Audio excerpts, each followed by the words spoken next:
Yeah, all right. So here's the deal. It's this little secret that's out there, and some places you go to interview, they will be all about this. All right. So there are, and it's getting to be more and more.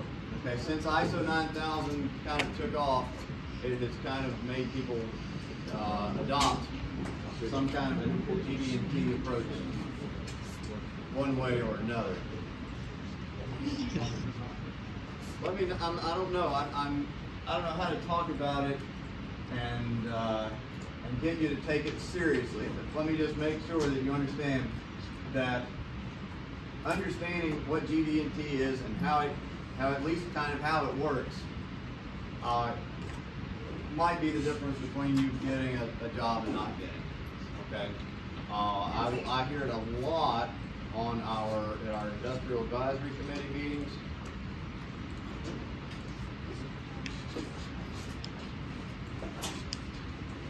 And I've kind of seen it grow in its adoption throughout my career. All right. It is not something to be. It's not just one of these sort of tangential issues. At least in Memphis. Well, no, it's anywhere. Okay. Now, if you're going to, there's some industries that don't really use it. But if you're in aerospace, automotive, the biomedical engineering, the stuff that's in town a lot, anybody that's ISO 9000 certified probably has some kind of a GD&T policy. Okay. So it's something that you need to know. First of all, let me preface this the same way I prefaced my FEM lecture. That is that this could be a course. Okay, this is not an NX textbook. This is a GD&T textbook. Okay, so we are going to go through this really fast, and I'm going to try to get you to understand the general concepts and understand a few specifics. So I'll pass this around. This is an older GD&T textbook, just so you can feel the heft of it. Now, in this country, GD&T is largely standardized in this particular document right here. Be familiar with it. Know its name. ASME Y 14.5M. All right, so this, and there are different versions of this. There was a 1982 version, one I grew up on, and then 1994 version. Then there's what? What's the next one? 2009? Anybody know? Yeah. There's two more since then. 2009. I think there's a current one this year. There was some. These and the thing is, you know, standards don't generally change a whole lot. So there were a few changes between 82 and 94. There were a few between 94 and I think that's 2009. It is. And then is that what it is? Yeah. And then there were a few changes in 2019. The one I'm aware of is they got rid of concentricity. So that should have gone a long time ago. And you think, well, that's going back a long way.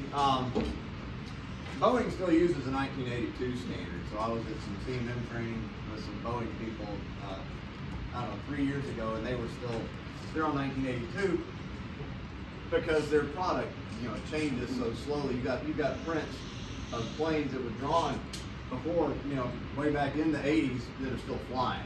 Okay, so these you don't change the engineering drawings just because you stop making something. All right, so it's possible that your company could be on any of these. All right. Generally, they tend to pick one and kind of stay with it until there needs to be a change. And this goes drawing by drawing, by the way. So on the print, you would want to say that this drawing, there should be a note on here that says this drawing is to be interpreted in accordance with ASME 14.5M 1994. Okay, so that says that. So I don't want to have to make the case that these engineering drawings are legal documents. You guys should know that by this point. Okay, when you do an engineering drawing, a lot of, first of all, a lot of money changes hands, okay? And in some industries, you know, lives are at stake with how this drawing gets interpreted in some cases. So these notes are not in great condition. That's why they're so late getting up here. Anyway, I'm not going to apologize for that. All right. I'll just say I know they are. All right. So first of all, there is an example of the standard. Okay. How much would you pay for this book? $10. 10 bucks, 20 bucks. I'll give you 30. 230? Is that what it runs? $6 after So ASME Y14.5. Let's look for the 94 version. Probably still get it for a deal. 190. Oh no, Drew's paying too. Let's see. Yeah, there's a free PDF. Yeah, there's a free PDF. Yeah, if you can find a free PDF, be careful. But if you get a hold of it, don't let go of it. Here it is from the source. $230. Okay. All right. So I'll let you look at it, and I'll pass it. So you can see what you would get for your money. It is some really. Can I carry that to the library? Actually, I think there is a copy in the library, and but yeah, if you can get a copy of it, I won't tell you to do it illegally, but the library or the university does kind of crack down on things like tours and downloading copyrighted stuff. That's one of the things they really crack down on. So be advised. But if you have your hands on one, then it's probably good. First of all, plain old dimensioning rules. All right, so you know what a dimension is. I don't have to go over that. You know what a tolerance is, okay? So here's what happens with a tolerance like that.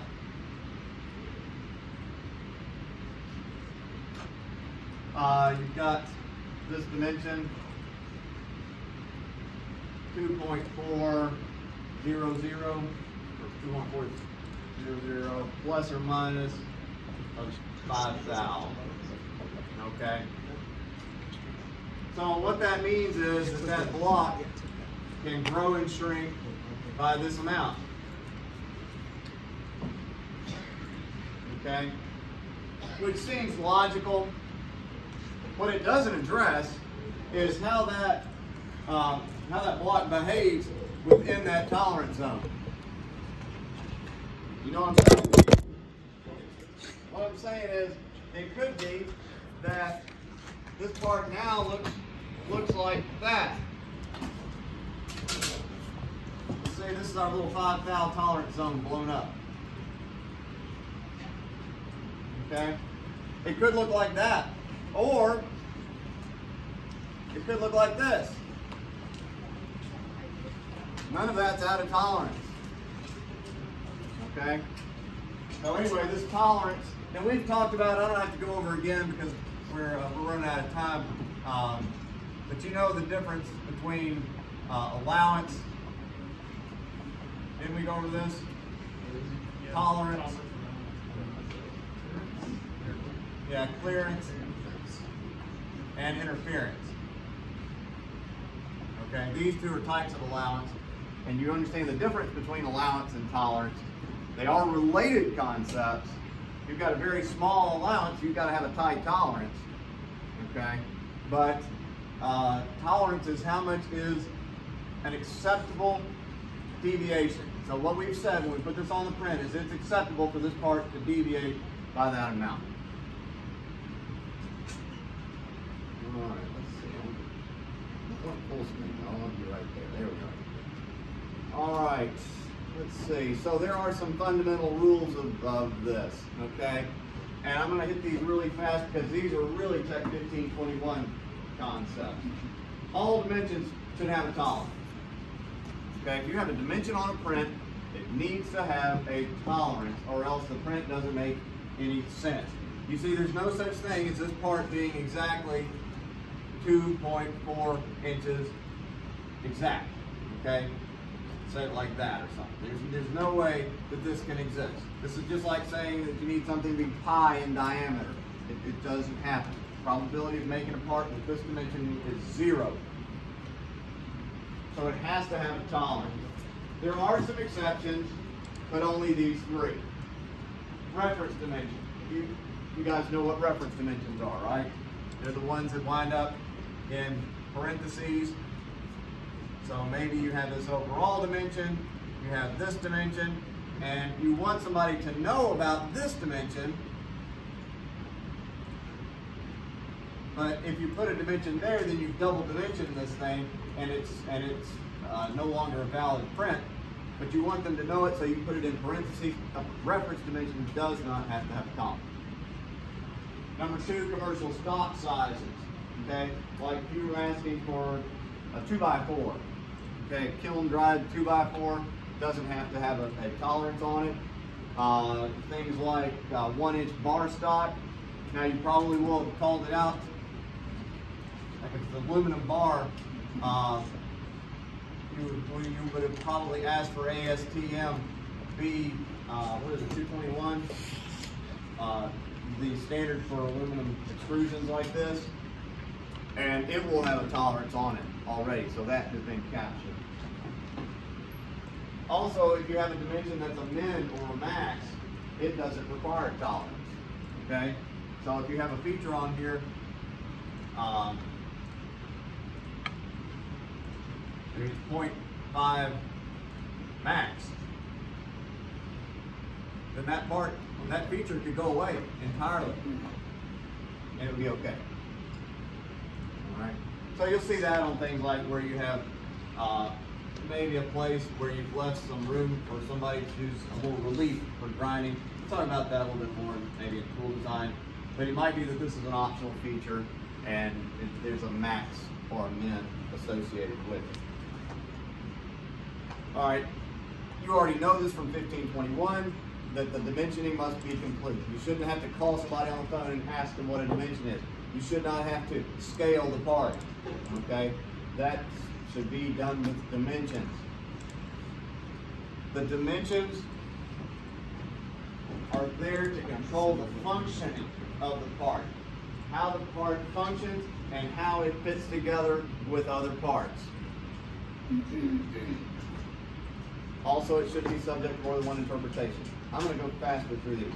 Don't tell how things should be manufactured. This should be done with the tolerances, and the engineer or the machinist should be left to their discretion unless it actually makes some kind of a difference to the functional requirements. You don't have to say that 90-degree angles are 90 degrees. You do have to identify the units. All this tends to go in boilerplate on a print that has all this catch-all information, along with some catch-all tolerances. There are some formatting issues between inch and millimeter dimensions, and I have to look these up absolutely every time I do something with them, because I don't remember these, because what you do is you set up your drawing templates to do this automatically for you, and then you can forget about it, hopefully. But there's a difference between inch and millimeter. That's the way they should look. All right, so we're going to move right along here. Those are just to remind you that we talked about dimensioning rules in Tech 1521. All right, so what the heck is this GD&T? I meant, if I'd been thinking, only happens every so often. If I'd been thinking in class the last time I had you in there, I would have asked you to please watch the science of flatness and the science of roundness, okay? They're a pretty good introduction to this kind of concept. So I will go ahead and assign those for homework. Please watch those. All right, so what in the heck is this GD&T thing anyway? All right. Like I said, this tolerance here, this plus or minus tolerance, does not Oh, I said this is plus or minus 0.005, so that's only half of this, so it could have gone in this direction, right? Sorry, messed up there. So that actually means we have this wide of the zone. It does not address the geometry at all, okay? It's only talking about the size and how the size can change. This type of dimensioning does not address the geometry. In fact, this was the beginning. This is where GD&T came from, okay? According to legend, I don't know how true it is, but you know, it gets repeated often enough that it's probably true. It makes sense. So there was this torpedo part, okay? And I don't know exactly what the part looked like, but it consisted of two different parts that had to fit together, okay? And there was a location tolerance on one of the features on this torpedo part. All right, so let's just say that the distance in between here, there was a tolerance there with that dimension, there was a tolerance here with this dimension. So there's this plus or minus, there's this plus or minus, okay? And what happened was, the guy that was inspecting these realized a lot of these parts are out of tolerance, but they would still work, all right? And what was happening is they were getting marked down in their production numbers because parts were failing this inspection, and yet they had parts that they knew would work. They could assemble them and see them work, but they didn't meet this, this tolerance. And so what they realized was going on, here's a little, let's jump down here and I'll show you the story, okay? So they had something like this, where you have the part location, and the part can vary by this plus or minus 0.01 in the horizontal, and it can vary by 0.01 in the vertical. So ask yourself, how much could it be out of tolerance? I mean, how far away could it be from that target? How far possible, what's the worst possible case that it could be off target? And the simple answer seems to be like, well, it's 0.01, obviously. But it's not. When you zoom into there, you look at this little target. This is not the shape, this is the shape of the tolerance zone. That is, the center of this round feature has to fall within that square tolerance zone. Well, it's plus or minus 0.01, but keep in mind it could be out of tolerance in this direction and in that direction, and be 0.141 out of whack. Okay? So it can be, yeah, a little Pythagorean theorem. All right? So this works in two different directions, as a lot of things that GD&T do. So number one, we've tried to dimension it such that the part is never more than 0.01 out of position, but we've allowed this condition where the part can be way more than 0.01 out of position. You see what I'm saying? Well, how do we fix that? Well, what we have to do then is say, well, gee whiz, this has to be 0.01. Okay? And work back and scale this down. So now this thing has to get smaller, and that becomes more expensive. Plus, you wind up with parts like this that would actually work, but you've got to scrap them because now they're outside the tolerance zone. Do y'all understand what you're looking at here? Okay. So this was the problem that the guy with the torpedoes was having. He's like, this is intolerance. So this is the classic sort of square peg and round hole thing. Can you fit a square peg and round hole? Yeah, of course you can fit a square peg in a round hole. But putting a square peg in a round hole is not the problem. It's the inefficiency that comes up when you try to do the job that a circle should be doing with a square. All right? So this is sort of the fundamental problem that GD&T addresses.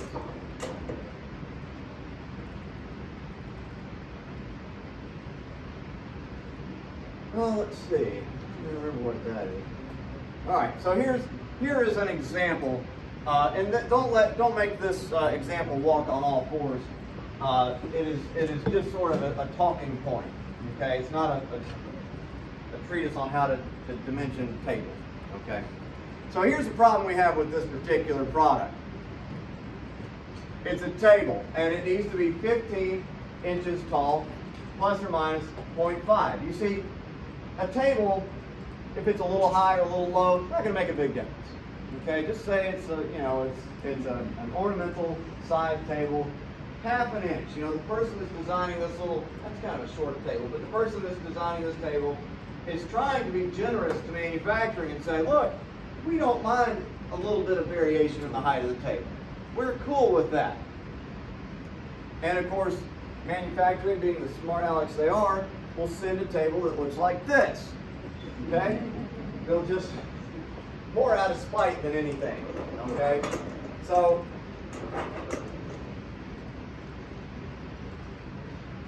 this is not what we meant, though. We were trying to be generous. We were trying to be nice to manufacturing, and they sent us this. Turns out this is totally intolerance. Okay? Totally intolerance. Because there's no part of this that's higher than 15 and a half, and no shorter than 14 and a half. So this zone right here, it's in spec. All right. So what do we do if this is the only tool that we have? These plus or minus tolerances. If that's the only tool that we have, how can we make the top of that table flatter? Well, this even goes beyond surface finish, because this is beyond waviness. So you can attach, you can have actually a really nice surface finish on it, because surface finish only happens over a very short distance. Flatness, okay, but we don't have that yet. Okay, we're using these tools. What is our option?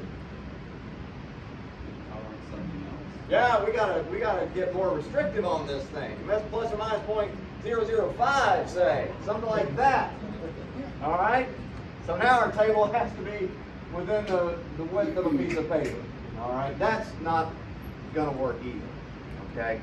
So what we need is a different kind of tool. Because if we put that on there, we're never going to make a table that passes inspection. They're all going to be scrap. You see what I'm saying? I can't overemphasize how important this stuff is.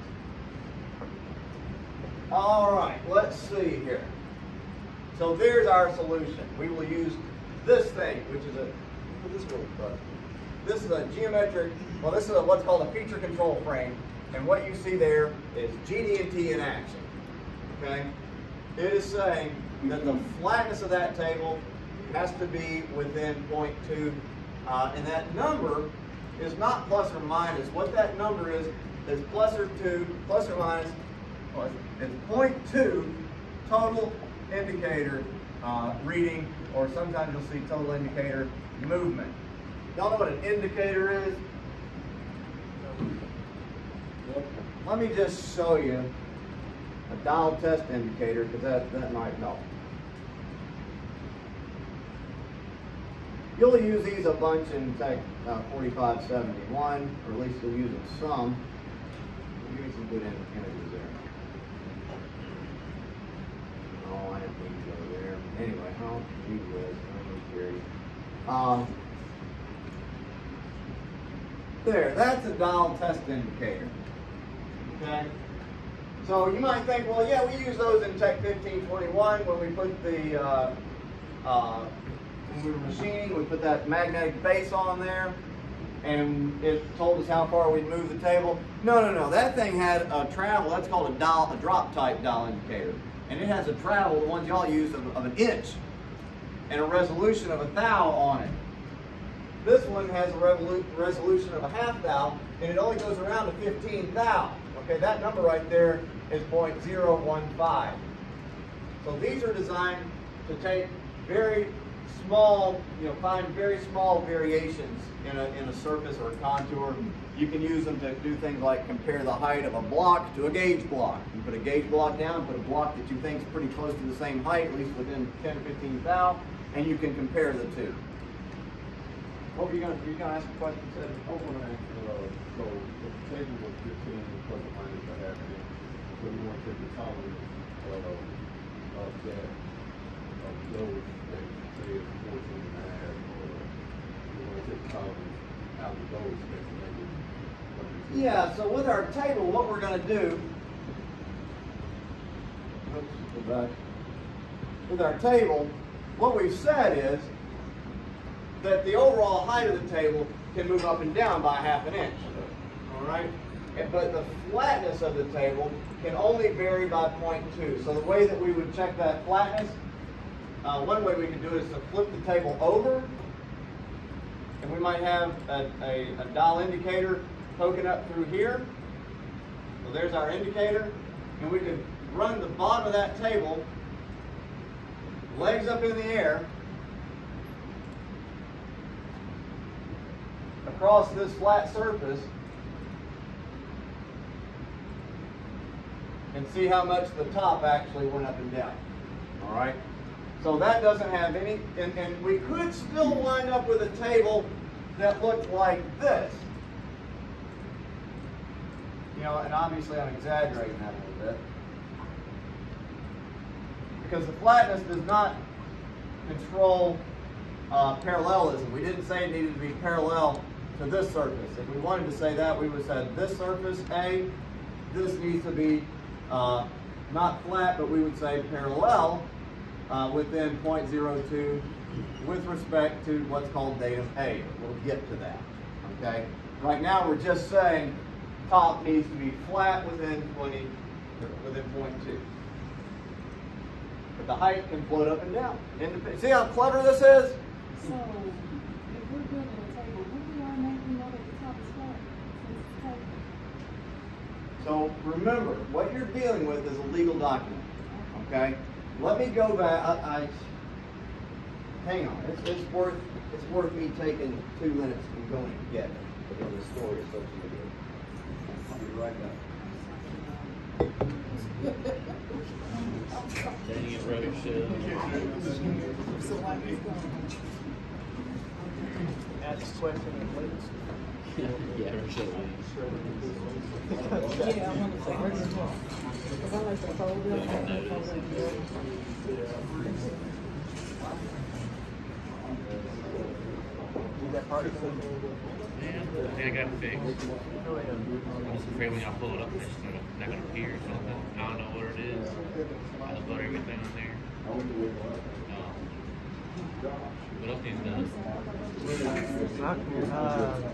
Harden seems to think that once we have that thing starting to sequence it. Right, honestly, dude, because if you look at the, I know he has a piston. If you look at the power frame, it's just a piston. Another one of these that is made with a piston on it. That's another one right there. I don't really know, to be honest, what else we need, but it's not much. I think it's downstairs. All right. I'll bring it next time. I'll show you. Here's what happens. Like literally. Oh, is this somebody's work? You gotta write do not erase stuff. Don't know the trick. All right. Remember, always save your work. Dig back up. Dig back up. Okay, look, I'm going to follow the other stuff. Here's what you gotta do. Erase more. Any more? Please don't erase the rest of our stuff. Oh, gosh. All right, so I worked at a place, we had some fittings made. And when I say some, I mean tens of thousands. I mean, it was a literal truckload of these, okay? And the print said that the hole goes in the center. Is that okay? All right. And it says, you know, the print looks something like this. There's a hole, got a diameter on it, big hole, diameter on it. So the hole goes in the center, eh? This is one of the limitations of this. What's the tolerance on the position of that hole? Yeah. Do you look at it? Here's the thing, I've got a part, I was going to bring it up to you. You can look at it and know that it's wrong. legit. You can look at it and tell by looking at it that it's wrong. Does that make it wrong? In other words, who pays for this truckload of parts that the vendor says meet the requirements of your print? And you say, well, it's no good because you can look at it and tell that it's wrong. Well, so does that mean if you move it over and make it kind of look like it's okay, then it's okay? No, it doesn't mean that either, okay? So here's the thing, this is another limitation of just using plus-minus dimensions. You're not actually specifically saying how that hole is oriented with respect to this cylinder, okay? And you might think that a table looks flat enough. I mean, I just thought it was kind of sense, you know, some of the things supposed to be flat. So say you've got some stuff that's a little bit out. Do you eat that or do you sell it? That's the answer. Yeah, you're going to try to sell it. And you're going to sell it unless the person says, I'm not going to buy it if it's any more than this. So you have to define these things. You can't just say, oh, it looks good. No, you have to define these things. And you have to be very specific about it. I'm telling you, there was I hate to use the word, there was a piss and match to end piss and matches on this one. Okay, people were upset about this. Okay, and it didn't end well for some people, and a lot of money got lost. So beware. Oh, let's see here. So I've shown you some tolerance zones, right? We saw that little picture of the little red square was a tolerance zone. In this case, we're going to have to think about, as you do this, kind of think about what do these tolerance zones look like, okay? And they can be shaped like, now, perfectly formed cylinders, tubes. They can have all these different shapes, and we'll see those happening. All right. We'll talk a little bit about datums. Okay. In fact, let me just start with that. Let me back out of here and come down here. Let's see. Oh, I should have talked about rule number 1. Why this thing doesn't just let me use this. All right. Let me talk to you about rule number 1 since you already know enough to know what rule number 1 is talking about. Now, you'll find rule number 1, the reason it's called rule number 1, I'll just tell you what it's not. Rule number 1 is not, don't talk about GD&T. Rule number 1 is, where it's not nearly so much fun, where only a tolerance of size is specified. And we've seen these tolerance of sizes, okay? That's a plus or minus amount on these parts. Where you have, if you can put calipers on it and measure it with calipers, it's a feature of size, okay? So where you've got this feature of size, like the length on this cylinder or the diameter of the cylinder, either one, where only a tolerance of size is specified, the limits of size of an individual feature prescribe the extent to which variations in its geometric form as well as size are allowed. Does that make sense? All right, what that's saying is if there's not a geometric tolerance associated with something, if you don't see the little feature control frames with all their funny little shapes, okay, then the dimensions themselves are setting up the geometric tolerance. What does that look like? Well, it looks like this, okay? So here is a cylinder. It's got some really generous tolerances. We're not picky about the size of these cylinders. Maybe they're for a school play or something, okay? And we just need some nice round shapes. So we're willing to give plus or minus 1 whole inch on these. They're going to be a foot long, plus or minus an inch. So that the guy sawing doesn't have to do much. You know, he sets up the stop and he can eyeball this almost, okay? And then the diameter. Oh, we're not picky about the diameter. It's 3 inches plus or minus a half. So a 3.5-inch cylinder works just as well as a 2.5-inch cylinder. All right? Send that friend off, and you can get back something like this. Totally in spec, totally in tolerance. And you're probably saying, well, nobody would ever do that. It's not always as cut and dry as this, okay? It's not going to be as ridiculous as this. But you see this geometric form? None of it extends out beyond this tolerance zone, okay? So you could get, I bet you could put a square in there. They could send you a 2x4 that's to spec, okay? All right, so notice also, however, that this works in two different directions, okay?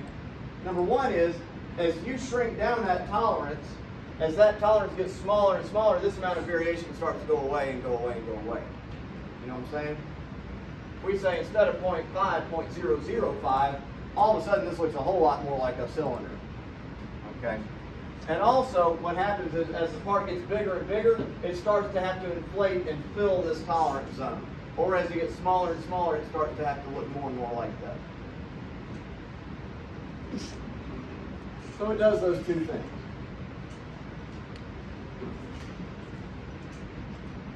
All right, so now what we have to do is realize this. And this is really key. I maybe should have talked about this before we started all of this. But you're saying that a tabletop should be flat, right? And that makes good sense. The trouble is, there's not any such thing. It doesn't exist, okay? These things that look like flat tabletops are only sort of flat. They're flat-ish, okay? A plane, you go into geometry class. So geometry, here we are, 101. You've got these things, you've got points, you got lines, you got planes. These, yes, these are flat, okay? In fact, you can get frictionless versions of these, frictionless planes. You can get lines that go on forever. You can get points that are infinitely small. All of these are freely available in your geometry book and in your physics book, all right? The trouble is, this is fiction. It's not really fiction. It is, it's a fantasy world that is not the real world. And I mean that almost literally, okay? There is no such thing as a plane in real life. They don't exist. You have things that are sort of planar, but not really. Let me show you what real parts look like. I'll call them actual parts. Actual parts. Keep this in mind. Here's what an actual, well, we'll say an actual, you can't have an actual circle, it would have to be a cylinder. Let's just do like an actual cube shape. Actual parts always, always, always, always, always, always look like this. I don't care if they have a roughness average of 0.10 micro inches. The beautiful, perfectly looking flat part doesn't exist. It looks like this. Any part. I don't care if it came out of a CNC machine or an injection mold. Legos look like this. Okay? They are fraught with deviations all over them. In fact, you start zooming in to the surface of something that looks pretty good, you'll start to see, get on an optical comparator, you'll start to see kind of jagged looking stuff. And as you get on to get yourself a scanning electron microscope, which I didn't know until last year that there's one on campus. If you've got some money, they will they'll put whatever you want to in their scanning electron microscope, and you can zoom on in there, and let me tell you, you're going to start to see features. You're going to see stuff that looks like this. Okay, you start getting, and then as you zoom in further, you wind up, you know, you get this, the actual individual atoms, right? And we all know that's really just sort of a probability distribution around these things, okay? Parts don't have this sort of geometry like we talk about over here. It doesn't happen. Okay? Well, so all of this, how do we do this then? How do we talk about these things and measure and evaluate actual parts? Okay, well, I'm glad you asked. We do that by simulating. Okay, we don't have perfect lines and points, but we have datum, what are called simulators. Now, how do we simulate a plane? How do you think we simulate a plane? What's the most planar thing in this building?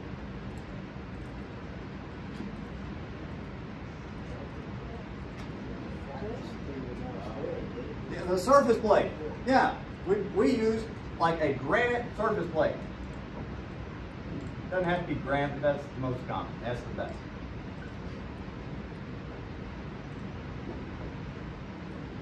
All right. We'll use, for example, we'll start with something like this, a granite surface plate.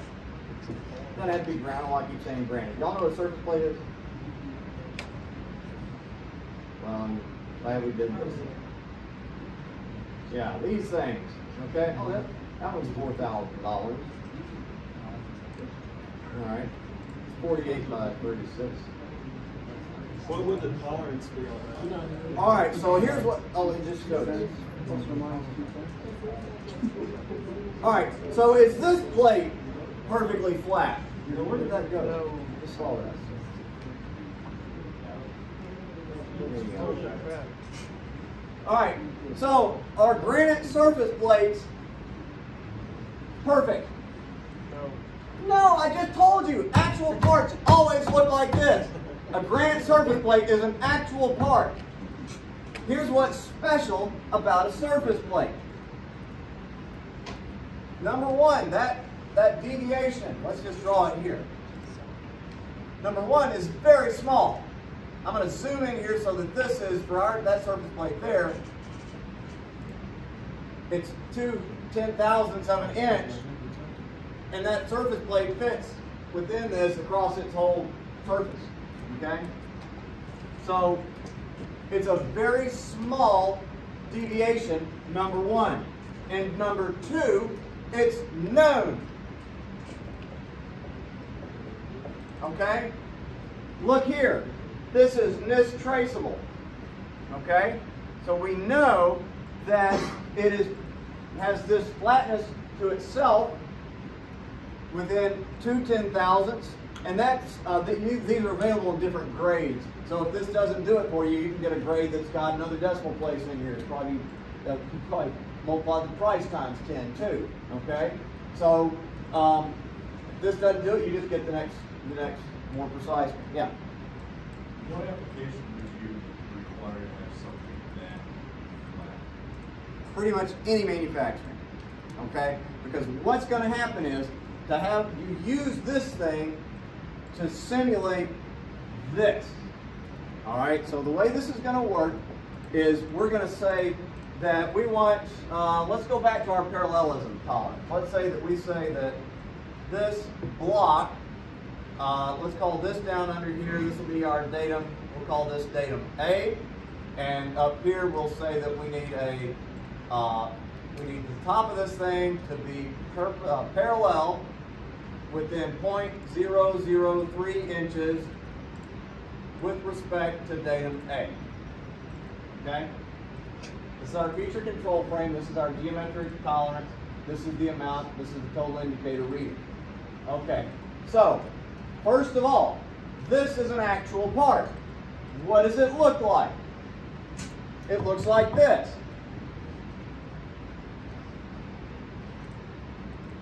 Okay?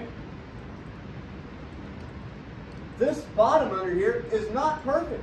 It's got all kinds of inconsistencies in it. We don't even know how bad it is. We don't know. So what this doesn't say is, take the top of this and compare it to the bottom of this. No, it's saying, take the top of this surface and compare it to a perfect plane down here.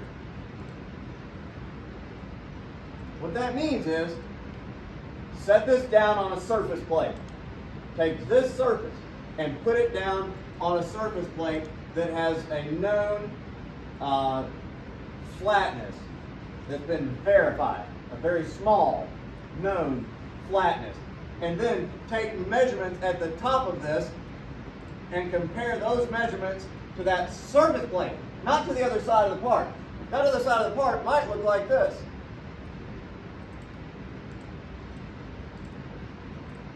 All right, it's unlikely, but it might. It for sure it looks like this. Unknown. See where I'm going with this? So we're not, we only buy one surface plate. We keep that in, or however many we need. We don't, and then we compare our parts based on this. This is how we marry these two together. Actual parts versus this math land. You see, geometric dimensioning tolerancing is sort of way down somewhere. It's math, okay? And that is how we bridge that gap. You measure it with an indicator. Yeah, and we'll measure it with an indicator. That's what we'll do. Slide this. We have an indicator up here. One of these days, I'm going to revise my print and my drawings. I want to draw that little indicator every time. And we would measure, and the amount that this indicator sweeps has to be this amount or less. Let me talk about that real quick. I told you this is total indicator reading or total indicator movement. I forget which the standard actually uses. Let me do this. Let me pull up my valve test indicator. It's not total indicator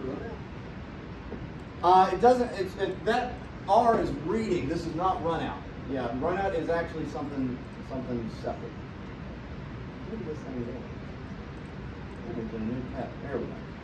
All right. So in this case, we got 0.003 total indicator reading. That means that this dial here can sweep. We can put a mark here, and this is 1, 2, 3, and we could do 1.5, 1.5. It might make more sense, right? 1.5 in this direction, 1.5 in this direction. So that means that the dial would not be able to move out of that zone as we dragged it across the surface. Does that make sense? So what we're going to do, we're going to set it on a surface gauge and drag it across the surface. So if it's better than that tolerance, then it's just ice? Then it's not a spec. And it would either get reworked or it would be scrapped. Or you do paperwork on it and ship it anyway. All right. Let's see. All right, so here's what the language looks like. Here are the symbols. I think I skipped over some stuff, didn't I? Yeah. Got all excited about bonus tolerance. Didn't I leave something else somewhere? Okay, well that's good. All right. All right. This is your feature control frame. All right. So this defines the geometric tolerance. When you see these, you're doing GD&T. If you don't see these, you're not doing GD&T. Not really. Make it hard. All right. So it starts, and these always read the same way. The geometric characteristic symbol. This is a position tolerance. Okay. Then the zone descriptor. So this is telling us something about what the zone looks like. In this case, the zone is a diameter shape. Okay, so we're going to have either a cylindrical or a circular tolerance zone. And then this M, this is a material condition symbol. We will talk about this in a little bit. These are the datums. Okay, so we only looked at one datum so far. We just said, well, you set it down against datum A. That's because we only, parallelism only works across one datum. But something like position, we'll have to dimension in 3 dimensions. We'll have to position in 3 dimensions. Here's what that will look like. This datum A, B, and C have special significance because of their order. The order that those are listed means something, okay? Let's find 3 mutually perpendicular planes. We'll use this. We'll call this datum A, Somebody's done this before. This will be datum B, and this will be datum C. All right? When we list on our feature control frame A, B, C, that means put the part against A first of all, then slide it against B, and finally push against C. If we had listed it CBA, it would have been put it against C first, then against B, and then drop against A. So the sequence that they appear in has significance. And again, I'll talk about what that M means in a little bit. All right, so you know this. We've already been over this. That goes first. Now, that geometric characteristic symbol can be one of these. Okay? The first one, I don't know. Okay, I think I've got slides on each of these individually, so I won't try to cover them there. But man, that looks like an easy series of test questions to write. I hope so. I don't know, maybe. Probably. I don't know what was last semester. That was 34-21. Yeah, I don't know. It may have crept in there. But look, that would be a real easy test question to write. Okay? So know what those are. And we'll talk about these in their own later on. All right, then we talk about the zone, the tolerance zone, what it looks like. We talked about, well, there's a picture. I didn't have to do that. Total indicator movement, full indicator movement, okay? Full indicator movement, it does not mean plus or minus that amount. All right, it means that that zone is that tall. Here's that guy from Suburban Tool. He's actually usually has something pretty good to say. He tries to be a comedian, which doesn't actually work. It kind of happens in here sometimes, but he actually knows his stuff pretty well. All right, so there's our tolerance zone. This one is the one from that feature control frame that we just saw, perhaps. And in this case, since we're dealing with a hole, this tolerance zone is not just a circle. It's a cylinder. Now I should tell you that that cylinder, the shape of that tolerance zone, the way that we drew it, let me just draw the little tolerance zone in blue. It's in here like this. It extends for the length of the part.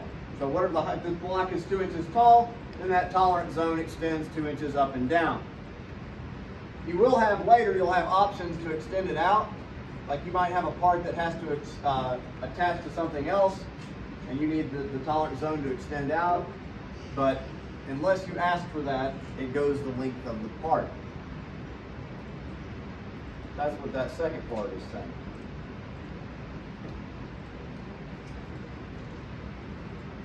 All right, or well, yeah, you can see what's happening there. It's like we might have a tolerance on the form. So this might be an actual sine wave or something. We could have this defined mathematically, and we could have a tolerance on the form that was offset from that. So that part would have to lie within that zone there.